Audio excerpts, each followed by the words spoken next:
Stories. Today's story is A Bad Case of Stripes, written by David Shannon. Camilla Cream loved lima beans, but she never ate them.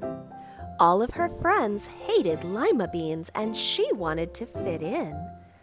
Camilla was always worried about what other people thought of her. Today she was fretting even more than usual. It was the first day of school, and she couldn't decide what to wear. There were so many people to impress. She tried on 42 outfits, but none seemed quite right.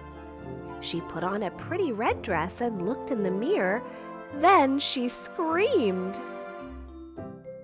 Her mother ran into the room and she screamed too. "Oh my heavens!" she cried. "You're completely covered with stripes!" This was certainly true. Camilla was striped from head to toe. She looked like a rainbow. Mrs. Cream felt Camilla's forehead. "Do you feel all right?" she asked. "I feel fine," Camilla answered, "but just look at me." "You get back into bed this instant," her mother ordered. "You're not going to school today." Camilla was relieved. She didn't want to miss the first day of school, but she was afraid of what other kids would say. And she had no idea what to wear with those crazy stripes. That afternoon, Dr. Bumble came to examine Camilla. "Most extraordinary!" he exclaimed. "I've never seen anything like it. Are you having any coughing, sneezing, runny nose, aches, pains, chills, hot flashes, dizziness, drowsiness, shortness of breath, or uncontrollable twitching?" "No," Camilla told him. "I feel fine."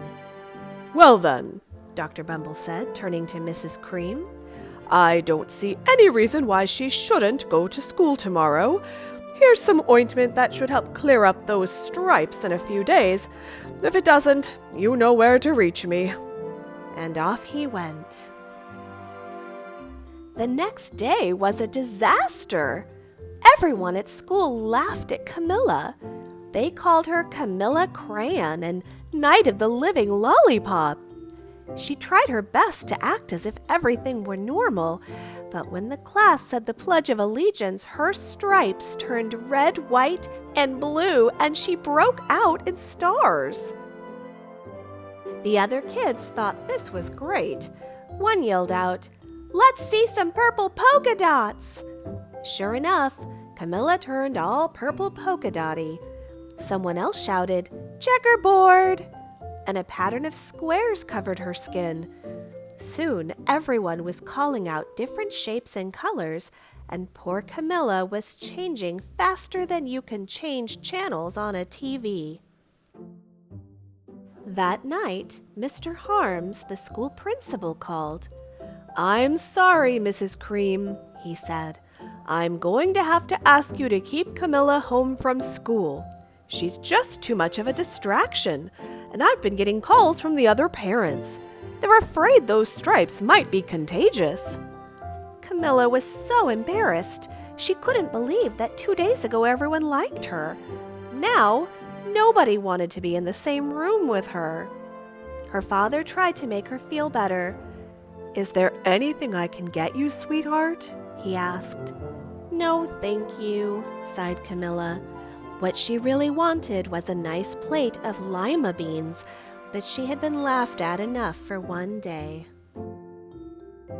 Well, yes, I see," Dr. Bumble mumbled when Mr. Cream phoned the next day. "I think I'd better bring in the specialists. We'll be right over." About an hour later, Dr. Bumble arrived with 4 people in long white coats. He introduced them to the Creams. "This is Dr. Grope, Dr. Sponge, Dr. Cricket, and Dr. Young." Then the specialists went to work on Camilla. They squeezed and jabbed, tapped and tested. It was very uncomfortable. "Well, it's not the mumps," concluded Dr. Grope. "Or the measles," said Dr. Sponge. "Definitely not the chicken pox," put in Dr. Cricket. "Or sunburn," said Dr. Young. "Try these," said the specialists. They each handed her a bottle filled with different colored pills. "Take one of each before bed," said Dr. Grope. Then they filed out the door, followed by Dr. Bumble. That night, Camilla took her medicine. It was awful! When she woke up the next morning, she did feel different, but when she got dressed, her clothes didn't fit right. She looked in the mirror, and there, staring back at her, was a giant, multicolored pill with her face on it. Dr. Bumble rushed over as soon as Mrs. Cream called. But this time, instead of specialists, he brought the experts. Dr. Gourd and Mr. Mellon were the finest scientific minds in the land. Once again, Camilla was poked and prodded, looked at and listened to. The experts wrote down lots of numbers. Then they huddled together and whispered. Dr. Gourd finally spoke. "It might be a virus," he announced with authority.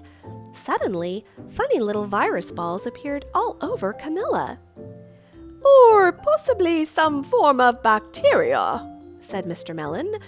Out popped squiggly little bacteria tails. "Or it could be a fungus," added Dr. Gourd.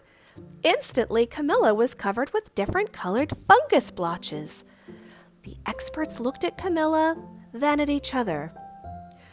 "We need to go over these numbers again back at the lab," Dr. Gourd explained. "We'll call you when we know something." But the experts didn't have a clue, much less a cure. By now, the TV news had found out about Camilla. Reporters from every channel were outside her house, telling the story of the bizarre case of the incredible changing kid. Soon, a huge crowd was camped out on the front lawn. The Creams were swamped with all kinds of remedies from psychologists, allergists, herbalists, nutritionists, psychics, an old medicine man, a guru, and even a veterinarian. Each so-called cure only added to poor Camilla's strange appearance until it was hard to even recognize her. She sprouted roots and berries and crystals and feathers and a long furry tail, but nothing worked.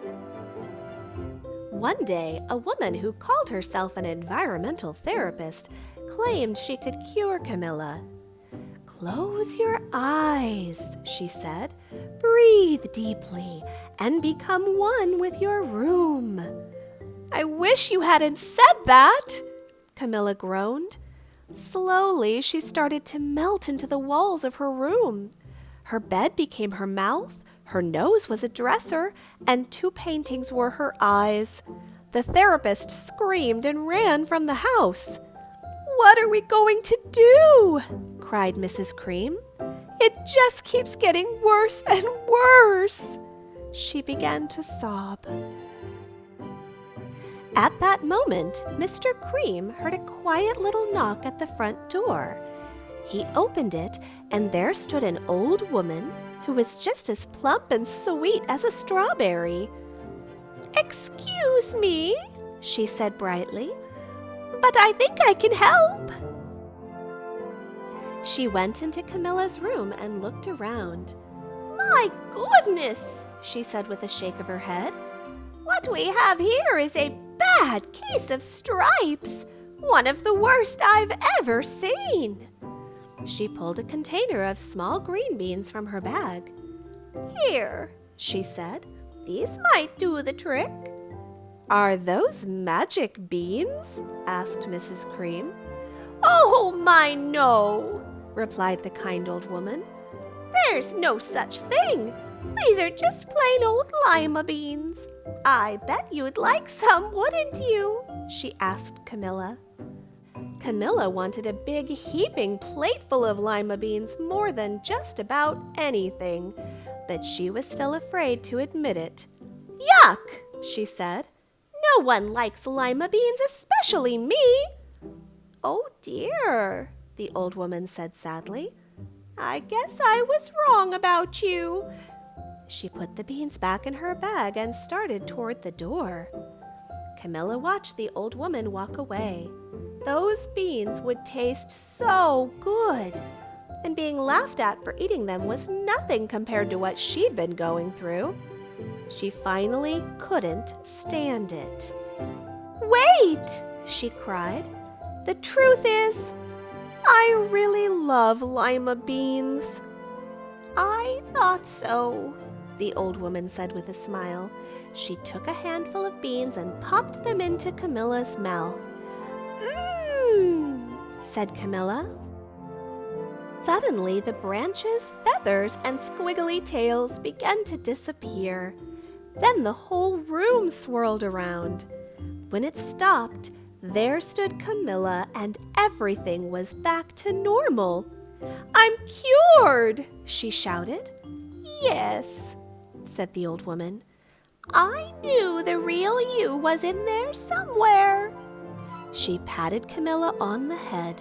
Then she went outside and vanished into the crowd. Afterward, Camilla wasn't quite the same. Some of the kids at school said she was weird, but she didn't care a bit.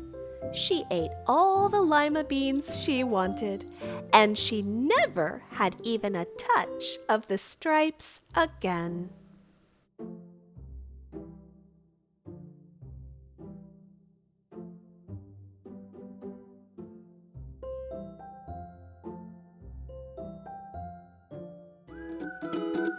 For more great stories just like this one, don't forget to like and subscribe. See you next time!